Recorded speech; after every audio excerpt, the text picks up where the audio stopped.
बोलने जा रहा हूं।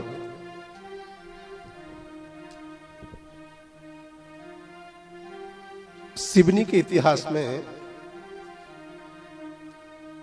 और सिवनी के प्रगति में एक नए अध्याय का लेखन हुआ है।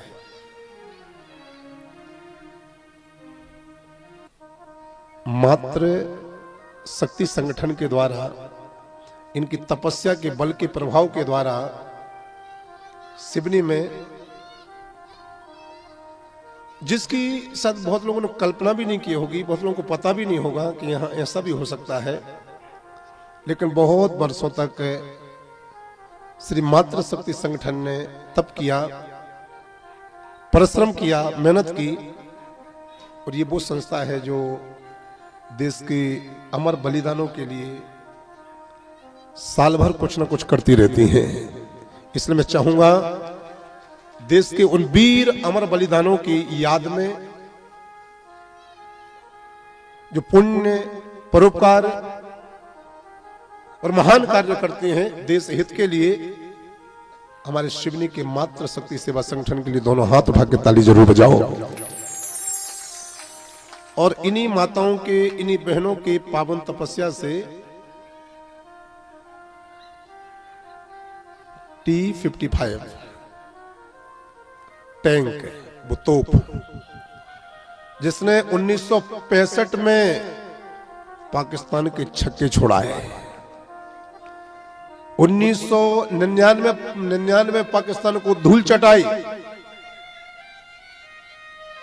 और 1971 इन दोनों के बीच का, 99 के और 65 के बीच में 1971 में जिन्होंने पाकिस्तान को दो टुकड़ों में बांट दिया, बांग्लादेश का निर्माण कर दिया, ऐसा T-55 वो विशाल काय तोप है, जिसने पाकिस्तान से युद्ध में 3 बार हम देशवासियों का सहयोग किया। और वो T-55 तोप टैंक हमारे सिवनी में आकर के विराजमान हो गया है। रक्षा मंत्रालय ने मातृ शक्ति संगठन के लिए सिवनी को सौंपा है।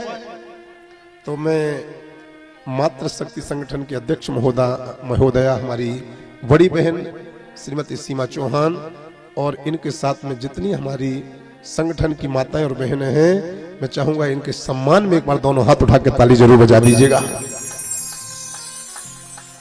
इतना महान कार्य, इतना श्रेष्ठ कार्य। सच बताऊं, यदि हम मंदिर भी जाते हैं तो स्वार्थ होता है, यदि हम संत गुरुजनों की सेवा करते तो उसमें कोई ना कोई स्वार्थ छपा होता है। लेकिन जो देश के वीर अमर बलिदानों की याद में, उनकी स्मृति में, उनके लिए यदि कुछ कर रही हैं तो इसमें कोई स्वार्थ नहीं है, केवल और केवल देश हित। भारत माता पर जन्म लिया है, उस भारत माता की भूमि को नमन। और उन वीर अमर बलिदानों ने, जिन्होंने हम सबकी सुरक्षा के लिए अपने प्राणों का त्याग कर दिया, उनके जाने के बाद में उनके नाम को बढ़ाने का कार्य कर रही हैं। मैं चाहूंगा एक बार और सम्मान करिएगा, और सम्मान करके मैं इस संगठन को प्रणाम करता हूं। ठाकुर जी खूब सारी शक्ति प्रदान करें। और अभी तो केवल आया है T-55 टैंक, अभी मातृ शक्ति संगठन ना जाने सिवनी में ऐसी कौन कौन सी पुरातत्व ऐतिहासिक विरासत को लेकर के स्थापित करेंगे, ये तो आने वाला समय बताएगा, तो जरूर बताएगा। प्यारे, आज कथा भगवान के 7 दिन पूरे हो गए हैं, विश्राम हो गए हैं। कल 8वां दिन है। कल प्रातः कल का है उमेश भैया सोनी जी, एक जानकारी मेरे पास आई थी।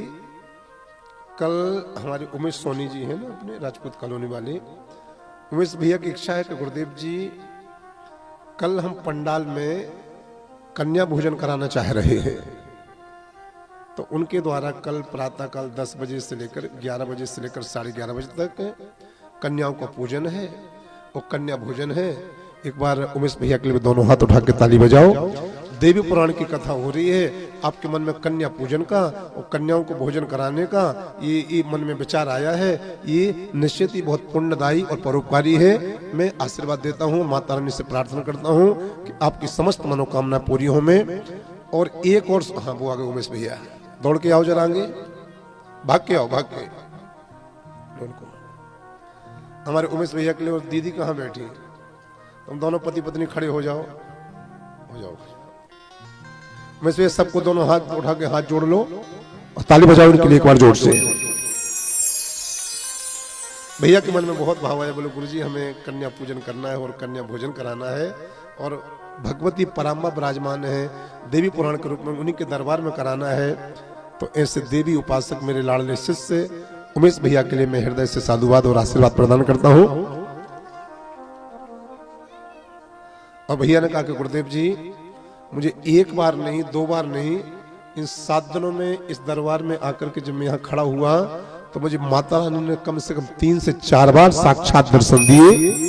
निश्चित है ये तो देवी पुराण की पावन कथा है, भक्ति से, प्रेम से, भाव